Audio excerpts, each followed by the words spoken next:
संजय कुमार जी। राधे राधे।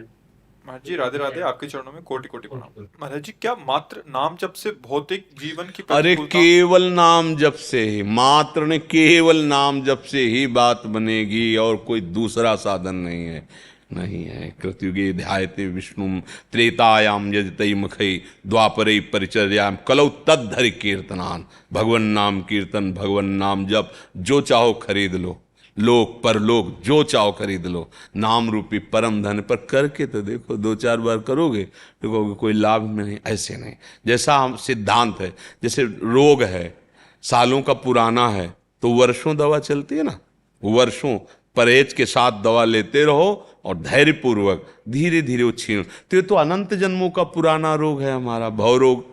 नाम औषधि है, गुरुदेव वैद्य है, बताया हुआ उनका सिद्धांत परहेज है कि ऐसे चलो, ऐसा ये मत करो, ऐसा मत देखो, ऐसा मत सुनो। परहेज से चलोगे, नाम जप करोगे, जो चाहो खरीद लो, जो चाहो प्राप्त हो जाएगा। जब भगवान बिक जाते हैं नाम जापक के हाथ से, तो ये लौकिक भौतिक सामग्री की क्या बात है। आप बिल्कुल पक्का मानिए, कभी जीवन में किसी से ऐसे नहीं किया, पक्का मानिए। केवल आदेश आचार्यों का भिक्षान्नम औषधम, तो ब्रजवासियों के दरवाजे अगर रोटी मांगा और उन्होंने रोटी नहीं दिया और 50 रुपये निकाले कि कुछ खा लेना जाके, नहीं। आप देखो, अगर ये प्रश्न क्या नाम जपने से भौतिक सुख भी मिल जाता है क्या, उसकी महिमा को देखो। वो अपने जनों का एक पक्ष ये दिखाती है कि खाने को भी नहीं है, और टाट ओढ़ते हैं सर्दी में, कुशासन पे लेटते हैं, और उस समय सोचते थे कि हमारी बड़ी दुर्गति होगी क्योंकि किडनी खराब है, पैसा है नहीं, वास है नहीं, कोई पानी देने वाला नहीं। समय बदला, उसने नजर की, हजारों हाथ सेवा के लिए तैयार हैं, हजारों नेत्र प्यार से देख रहे हैं। क्या मतलब कुछ बोल नहीं सकते। ये क्यों है? ये हमारी तपस्या का फल है कि तपस्या का फल ये होता है क्या? ये तो पापियों के पास भी है। नहीं, वो दिखा रहे हैं कि अगर भक्त का एक पक्ष ये है तो एक पक्ष ये है। अब लगा कि सैकड़ों लोगों का परमार्थ बन रहा है। अब जैसे ये ना बना हो तो आप कहाँ बैठ के सुनोगे? अब इतने ज्यादा लोग हो जाते हैं तो हाथ जोड़ के इनको कहना पड़ता है हमारे पास व्यवस्था नहीं है कि हम आपको बैठाल सके। 200-300-400 बैठाल सकते हैं। तो भगवान ने जो किया वो मंगल देख करके उसे स्वीकार किया।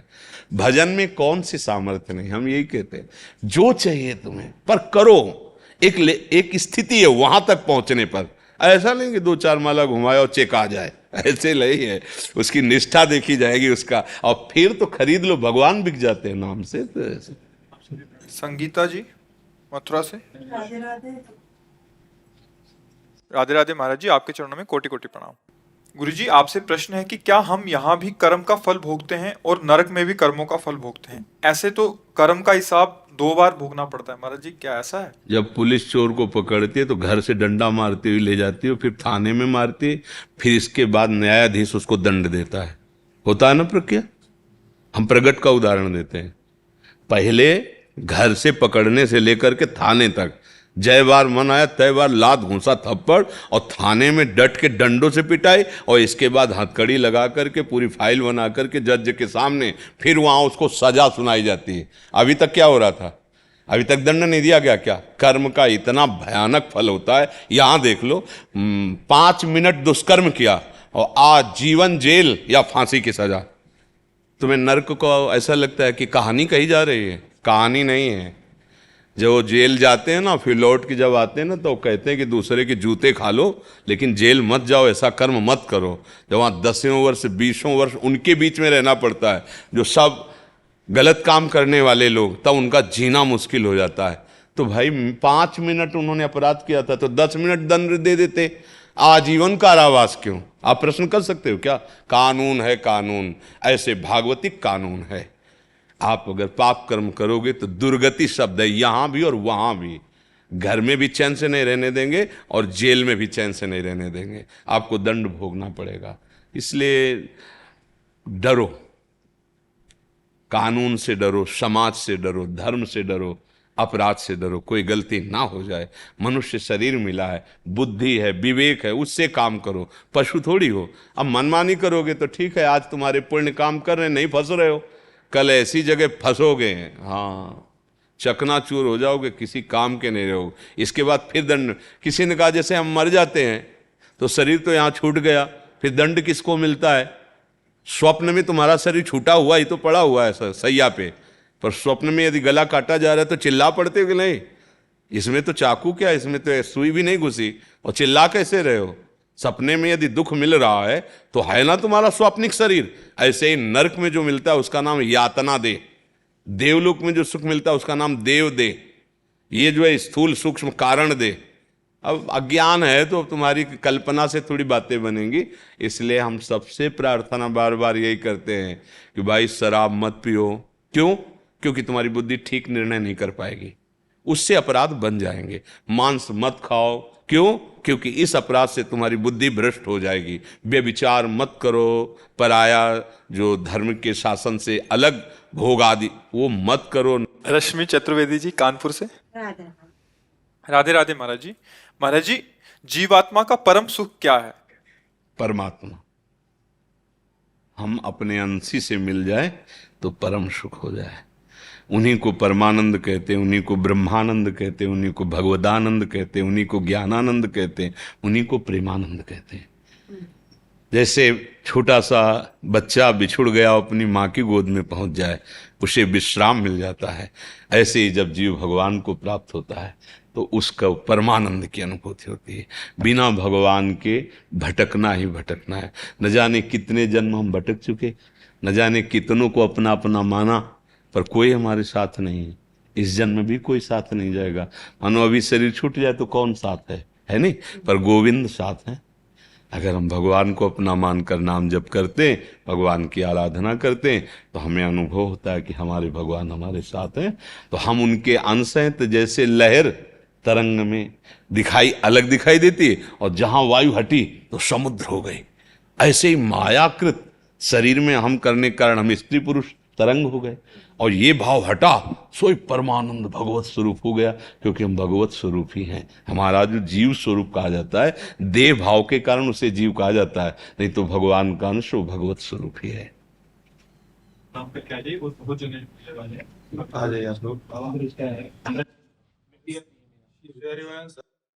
क्या है कि जैसे सुनो प्रभु, हाँ सुनो, बात क्या है, हमारी किडनी खराब शरीर की। अब जैसे हम बैठे हैं ना, पूरा बोझा उस पे, अब कल डायलिसिस हुआ है, अब ये जितनी जल्दी निपट जाए फिर हम लेट जाएं जाके, तो हमें पावर। अब शरीर की किडनी फेल हो, फिर उस आदमी की दशा सोचो, बोलना है और पानी अभी प्यास लग रही है, देंगे कभी? इतना मतलब हमारी स्थिति को देख कर लोग कहते हैं निकलो, नहीं तो रात दिन चर्चा करते रहो, हमें कोई परेशानी नहीं, भगवत चर्चा ही तो हो रही ना। पर समस्या इसी, तो इन लोगों की बात इसलिए मानो कि शरीर अनुकूल नहीं है। जो बात सुना अगर उसको जीवन में उतार लोगे तो चाहे किसी का भी प्रश्न हो, बात तो सबकी है ना। ऐसा नहीं है कि आपका प्रश्न कोई अलग हो तो हम उसका उत्तर नहीं देंगे। सब परमार्थ के अंतर की बात है। बुरे व्यसन मत करो, नाम जप करो, गंदी आदतें जिसके संग से पलती हैं उनका संग त्याग कर दो, चाहे वो व्यक्ति हो, चाहे वस्तु हो, चाहे स्थान हो, बढ़िया हो गए, कोई प्रश्न ही नहीं है। समझ रहे ना? राधा राधा। अगर कभी फिर और कुछ जानकारी करनी, किसी और दिन आ जाओ। शरीर अस्वस्थता के कारण इनकी बात आपको माननी है, क्योंकि अब देखो 250-300 लोग खड़े हैं, अब ये 2-3 बैच ऐसे होंगे, फिर 200-250 लोग खड़े खड़े दर्शन। तो अब जैसे आपको तो इतना समय मिल गया और उनको प्रणाम भी नहीं करने देते, 250 है ना, अगर 1-1 मिनट है तो 250 मिनट लगे। चलिए तो हमें बुरा लगता है, हमें लगता है कि एक को तो 20 मिनट 30 मिनट और एक को प्रणाम भी नहीं, पर हम करें तो क्या करें, शरीर अस्वस्थ है। जब वो ऐसे निकलते हैं ना तो लगता है 1 मिनट तो खड़े होकर देख लें, बात कर लें, तो उनको 1 घंटा से लाइन में खड़े रहेंगे। इसलिए आप लोग क्षमा करो, जब तना समय मिल जाए और सौभाग्य समझो, और जब तक मिल जाए, फेल किडनी है, हाँ, कभी भी ट्रांसफर हो सकता है। इसके लिए जितना मिल गया सौभाग्य समझो और उसका मनन करो तो उतने में कल्याण हो जाएगा, ऐसा समझो। प्रीति अग्रवाल जी हैदराबाद से। राधे राधे महाराज जी, आपके चरणों में कोटि कोटि प्रणाम। महाराज जी, मैं मन और धन से तो मानव सेवा करूं, पर आत्मा से मैं गुरु सानिध्य में हमेशा रहूं, ये कैसे संभव है? आत्मा को जानती हो क्या? हम बात तो सानिध्य की तब करें जब हम आत्मा को जानते हैं। और गुरु को जानती हो क्या? हाँ, ना गुरु को जानते हो ना आत्मा को जानते हो, क्योंकि गुरु ही आत्मा है, आत्मा ही गुरु है, दूसरा कोई नहीं। आत्मा हरिवंश प्रगट परमानंद, श्री हरिवंश प्रमाण। जैसे हमारे आचार्य हरिवंशन, तो हमारी आत्मा भी वही है। आत्मा और परमात्मा और गुरु ये केवल पर्यायवाची शब्द है, वो एक ही है। तन मन धन, इन तीनों की पवित्रता हमें आत्मज्ञान की तरफ बढ़ाएगी, अपवित्रता शरीराभिमान में फंसाएगी। अगर धन पवित्र है तो उससे की हुई सेवा आपके हृदय को पवित्र करेगी, धन अपवित्र है तो उससे की हुई सेवा आपके हृदय को अपवित्र करेगी। मान लो आप गंदे आचरण से धन कमाया है और सोचो कि साधु महात्माओं को खवा देंगे तो पवित्र हो जाएंगे, अपराध लगेगा। क्योंकि अधर्म के द्वारा कमाए हुए धन से वो जहां भी जाएगा अधर्म का ही भाव प्रकट करेगा।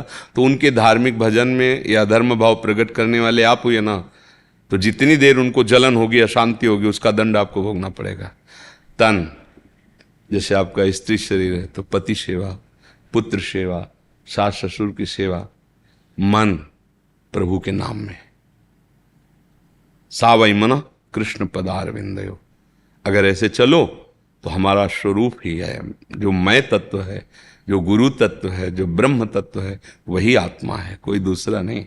उसे जीव कहा गया है शरीर अभिमान के कारण, शरीर में आसक्त होने के कारण जीव कह दिया गया, नहीं वो शिव स्वरूप ही है, वो भगवत स्वरूप ही है। जब उसका बोध हो जाएगा तो वही गुरु है। हम देह भाव को लेकर सोचते ना कि गुरु के सानिध्य में ये पांच भौतिक शरीर, ये गुरु हो नहीं सकता, ये परिवर्तनशील नाशवान है, एक दिन इसकी दुर्दशा हो जाएगी। इसका गुरु तत्व है जो नित्य है, सच्चिदानंदमय है, गुरु साक्षात परब्रह्म, तो परब्रह्म ही गुरु है। वो इस शरीर में आके बोल रहा है, उपदेश कर रहा है, इसलिए शरीर की वंदना करते हैं। जैसे आप मंदिर में दर्शन करने जाते हैं तो प्रथम सीढ़ी से पैर छूना शुरू कर देते हैं, तो वहाँ क्या है, ईंट सीमेंट की सीढ़ी है, पर हम प्रथम सीढ़ी से इसलिए छूते हैं कि इससे चढ़ के जाएंगे और ठाकुर जी के दर्शन होंगे। तो धन्य है हमारे ठाकुर जी की प्रथम सीढ़ी जो दर्शन कराती है। ऐसे ही गुरु का शरीर मंदिर है, ये इसके अंदर गुरु बैठा हुआ है, और जो अंदर बैठा हुआ है तुम्हारे अंदर बैठा हुआ है। अखंड मंडलाकारम व्याप्तमेन चराचरम तत्पदम दर्शितमेन तस्मै श्री गुरु। अखंड मंडल में व्याप्त गुरुदेव भगवान है कि नहीं।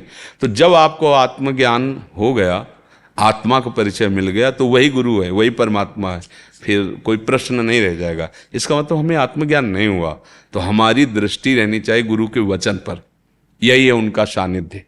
अगर उनकी आज्ञा हम मान ले, जैसे आपसे प्रार्थना की कि आपका स्त्री शरीर, तो पति में भगवान, सास ससुर की सेवा, पुत्र में भगवत भाव से पालन पोषण, उसका धर्म से पवित्र आचरण से रहना, कमाए हुए धन को ठीक से विचार पूर्वक खर्चा करना, नाम जप मन के द्वारा करना, तन से सेवा करनी।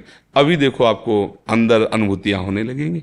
शरीर से कोई फर्क थोड़ी पड़ता है कि स्त्री शरीर है या पुरुष शरीर है, ये कपड़े हैं स्त्री पुरुष के।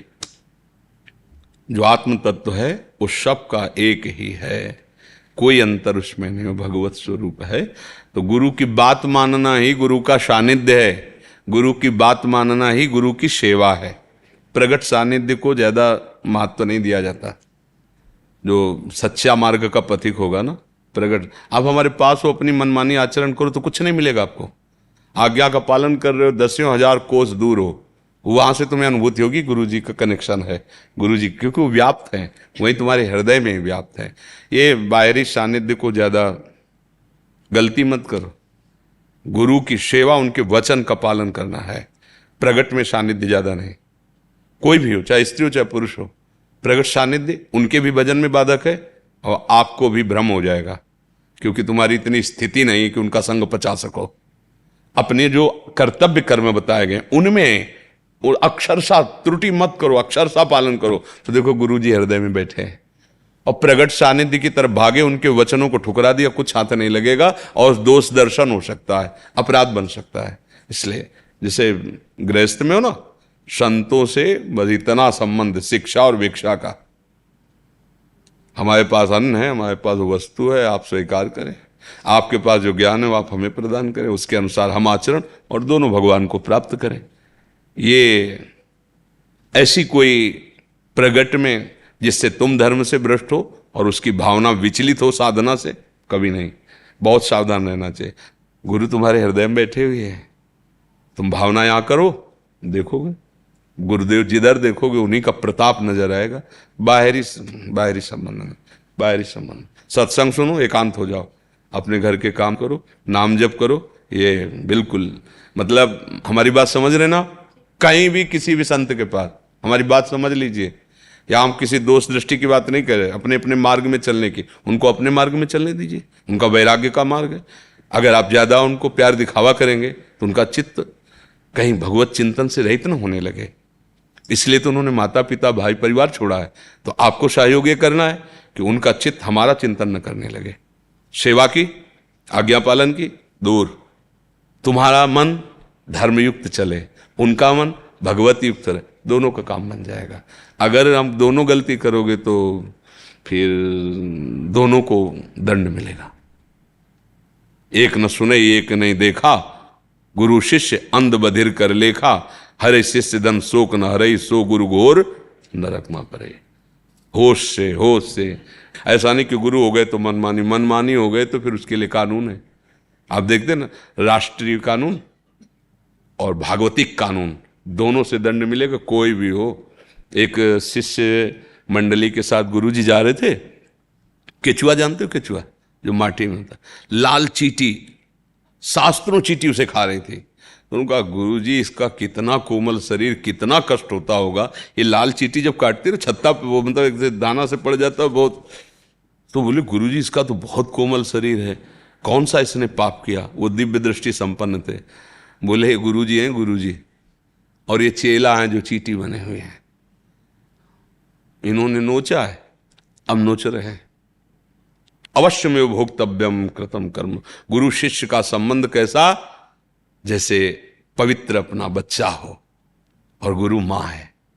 तुम्हें सतमार्ग, तुम्हें सद्भाव, बस अपने मार्ग में चलो। व्यवहार का अंतराय रहना चाहिए, चिंतन का अंतराय नहीं रहना चाहिए। चिंतन उनके द्वारा दिया मंत्र और उनके मार्ग में चलो तो गुरु यहां बैठे नजर आएंगे, गुरु यहां बैठे न। और बाहरी व्यवहार फिर त्रुटि हो जाएगी, क्योंकि काजर की कोठरी में कैसो भी सयान हो जाए, दाग लागी है, पैलागी है, पैलागी है। अति विचित्र भगवंत गति, दैवी है सा गुणमयी मम मायाद। जो ज्ञानिन कर चिता परई, बरियाई विमोह बस करे। शास्त्र की आज्ञा के अनुसार दोनों को चलना चाहिए। गुरु प्रेम का मतलब है उनके द्वारा दिए नाम मंत्र आज्ञा पर प्रेम करना। शरीर के प्रति ममता करेंगे तो कल शरीर की किडनी फेल नहीं रहेगा। आप कहोगे ना कि गुरु हमारे मर गए, तो मरण धर्मा को गुरु बनाया था क्या? गुरु तो अविनाशी होता है, फिर समझ नहीं पाएंगे। फिर होगा कि गुरु तो मर गए, हमारा क्या होगा? नहीं, गुरु पहले थे, अब हैं, आगे रहेंगे। हाँ, शरीर उनका वो तो पोशाक है, बदलते रहते हैं। गुरु तो हमारे हृदय में आके बैठ गए। जब तक तुम्हारा कल्याण नहीं होगा तुम्हारे गुरु जाने वाले नहीं। देख लो, अपने भाव से गुरु का वर्ण कर लो, उनकी आज्ञा पे चलो, तो बाहर से गुरु तो अंतर ध्यान हो जाएंगे, लेकिन अंदर बैठे गुरु तभी जाएंगे, तुम्हें लेके जाएंगे। तुम्हें पता चलेगा गुरु जी हमें संभाल रहे हैं, गुरु जी हमें पकड़े हैं, गुरु जी हमें प्रतिपल उपदेश कर रहे हैं। स्वप्न में जागृत में अनुभूति होगी। गुरु तत्व है भाई, शरीर नहीं है गुरु। ये नाशवान है, ये बिल्कुल पांच भौतिक परिवर्तनशील, इस पर महत्व नहीं रखना चाहिए। इसको हम इसलिए पूजते हैं कि इसके मंदिर में गुरुदेव बैठे हैं, इसलिए पूजते हैं। जैसे मंदिर है ना, तो बना तो ईंट और सब सामग्री का है, लेकिन हम वहां डेहरी भी पूजते हैं क्योंकि हमारे प्रभु विराजमान है। तो लक्ष्य हमारा प्रभु है, ना कि वो ईंट पत्थर है। उस ईंट पत्थर को भी हम प्रभु के समान पूजते हैं क्योंकि प्रभु यहां विराजमान। इस भावना से देखा जाता है। ये बाहरी व्यवहार ठीक नहीं रहता। व्यवहार ठीक रखोगे तो परमार्थ में, गुरु का संबंध केवल परमार्थ के लिए होता है, व्यवहार के लिए नहीं। इसलिए तन से सेवा करो परिवार की, धन से सेवा करो धर्म की, और मन से चिंतन करो भगवान का। तो जो हमारा स्वरूप है वो अपने आप प्रकाशित हो जाएगा। उसके लिए प्रयास नहीं करना होता। प्रयास करना होता है अधर्म त्याग के लिए, गंदे आचरणों के त्याग के लिए, भजन को बढ़ाने के लिए। जहाँ भजन शुरू होगा अपने आप अनुभव होना शुरू हो जाता है। जैसे एक एक अन्न ग्रास से तुष्टि पुष्टि क्षुधा निवृत्ति होती है, ऐसे एक एक नाम से संसार से वैराग्य, भगवान के ज्ञान का जो स्वरूप है उसका ज्ञान और आत्मस्वरूप का बोध अपने आप प्राप्त हो जाता है। भाई अब एक कवल खाओ, बहुत दिन के भूखे हो तो तुम्हें तृप्ति थोड़ी लगेगी, लेकिन उतनी हुई है, पर पता तब चलेगा जब आधा पेट हो जाओगे। तो ऐसे ही 24 घंटे में कम से कम 12 घंटे तुम्हारा जब भजन होगा, तब तुम्हें समझ में आने लगेगा कि क्या नाम का स्वाद है, क्या भगवदानंद है, रोम रोम पुलकित होने लगेगा, फिर तो निरंतर चलने लगेगा। इसलिए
गुरुजी मुझे आपसे कुछ कहना है। बोलिए, आप क्या कहना चाहते?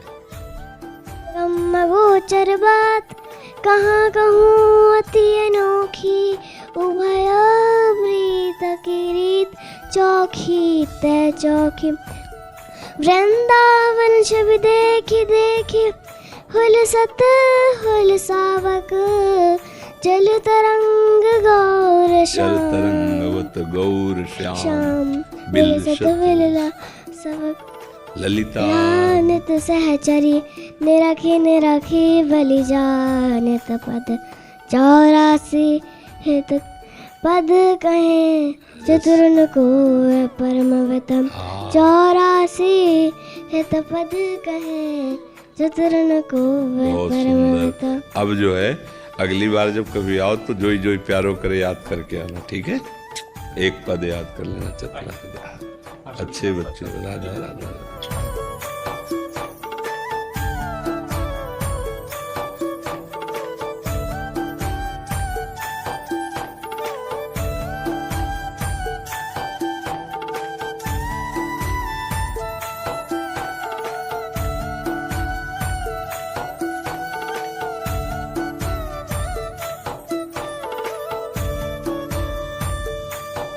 महाराज जी मैं 182 जी का पाठ करता हूँ, पर फिर समझ में कुछ इतना नहीं। समझने की जरूरत नहीं, वो धीरे धीरे जो ना, जब हृदय पवित्र होगा तब आनंद आने। तो जैसे डॉक्टर की बात मान के दवाई खाते हैं ना, ऐसे ही हमारी बात मान के 84 जी का पाठ करो तो छुट्टी 84 भ्रमंते निरखय जुगल किशोर। 84 लाख योनियों से छुटकारा मिलकर भगवत साक्षात्कार करा देने की सामर्थ्य है। तो जैसे डॉक्टर की बात मान के ही तो दवा खाते हैं, दवा का हमें परिचय नहीं पर हम खाते हैं। ऐसे ही 84 जी का अर्थ समझ में आवे ना आवे तुम्हें कोई मतलब, तुम केवल पाठ करो, एक दिन खुद समझ में आ जाएगा। नहीं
स्वामी जी गोस्वामी श्रीधर बाबा जी, राधा बाबा जी, गुड़िया बाबा जी, चंद्रशेखर बाबा जी, नाम दबक सुधमा जी, चरणों में बन जाऊं, श्री राधा वल्लभ लाल की जय हो। इन सबको परिचय कराने वाले महाराज जी के चरणों में दंडवत। बहुत सुंदर। भक्तों के नाम का आश्रय ही जीवन।